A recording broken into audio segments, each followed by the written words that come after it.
On the 6th of March 1937, the Stella Polaris left the Pacific and entered the waters surrounding the Dutch East Indies, the country now known as Indonesia.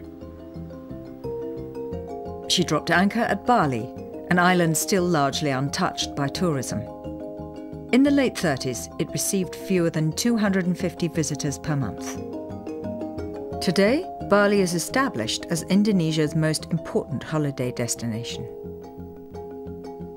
They steamed on to Java, where the Dutch colonialists had tried to turn the capital Jakarta into the Amsterdam of the East by building a network of canals.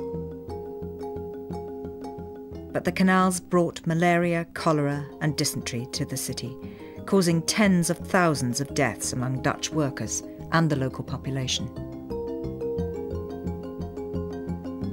Nearby was a place that had proven an even greater challenge to colonize, Nias, a location described in the film's intertitle as the Island of Savages in Armour.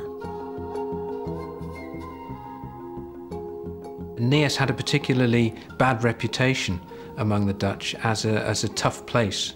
They'd sent a ship there in the mid-19th century, and the ship had been stormed by the Niasans and the crew beheaded. So this was a dangerous place to go. The Dutch finally conquered the island completely in 1906. But 15-20 years before this film was shot, these people were still living the heroic life of warriors, raiding enemy villages, capturing hostages, and hunting for heads.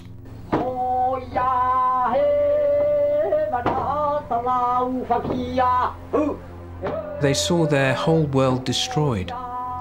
And then they're asked to put on dances which mimic that world.